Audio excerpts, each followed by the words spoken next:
Pemerintah Kabupaten Karangasem mengadakan tatap muka dengan OJK Pusat guna membahas keuangan masyarakat akibat aktivitas Gunung Agung. Pada kesempatan tersebut, Bupati Karangasem mengharapkan kepada lembaga keuangan agar memberikan keringanan terhadap masyarakat Karangasem, mengingat situasi Gunung Agung saat ini yang berdampak pada penurunan penghasilan masyarakat mencapai 90%.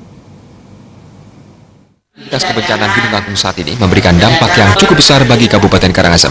Untuk berusaha mengatasi hal tersebut, pemerintah Kabupaten Karangasem menggelar tatap muka dengan Ketua Dewan Komisioner Otoritas Jasa Keuangan OJK Republik Indonesia, Wimbo Santoso, serta Kepala OJK Regional 8 Bali dan Nusa Tenggara Hisbullah, serta beberapa perwakilan bank dan para pengusaha. Bupati Karangasem I Gusti Ayu Mas Sumatri menyatakan, selama 3 bulan terakhir, perekonomian di Kabupaten Karangasem mati suri dan tidak ada PAD yang bisa diharapkan dari galian C serta sektor pariwisata. Sampai saat ini, Kabupaten Karangasem masih terpuruk karena banyak masyarakat yang kehilangan mata pencarian. Pada kesempatan tersebut, pemerintah Kabupaten Karangasem menyampaikan aspirasi masyarakat agar diberikan keringanan bunga serta keringanan lainnya bagi masyarakat yang melakukan pinjaman. Hal tersebut mengingat pendapatan masyarakat turun drastis. Dalam pertemuan tersebut, Wimbo Santoso menyerahkan hak tersebut sepenuhnya terhadap para perbankan yang kemungkinan nantinya akan direstrukturisasi.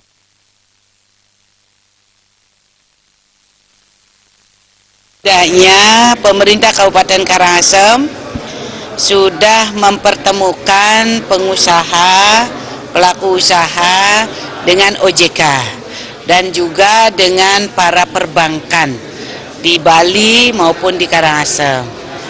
Dan selanjutnya yang kedua tentu harus sesuai dengan aturan yang dikeluarkan oleh perbankan.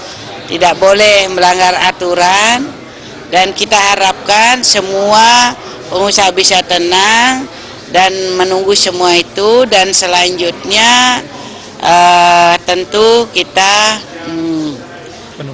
menunggu hasil daripada keputusan perbankan melalui OJK yang hadir pada hari ini. Hasilnya masih dalam proses, dalam waktu 3-2 hari ini, dan perbankan masih merapatkan sehingga mendapatkan keputusan, dan melalui keputusan tersebut nanti kita umumkan kepada masyarakat. Jadi itu anggap saja bahwa masyarakat memiliki hasil kerja setiap hari ya. 100.000 saja per hari, itu bisa dihitung. 200.000 masyarakat Kabupaten Karangasem berada dalam pengungsian semenjak pada tatap muka dan diskusi dengan para pelaku usaha, yang perbankan sudah menerima masukan tersebut dan usulannya akan dibahas, sehingga Pemkab Karangasem masih menunggu putusan tersebut. Tatap muka kemudian diakhiri dengan pemberian dana untuk pengungsi Gunung Agung. Dana tersebut berjumlah 1 miliar rupiah, yang diberikan oleh OJK sebanyak 250 juta, Bank Mandiri 200 juta rupiah, Bank BNI 200 juta rupiah, Bank BRI 200 juta rupiah, dan Bank BTN 150 juta rupiah. Desa Karyani dan Anggara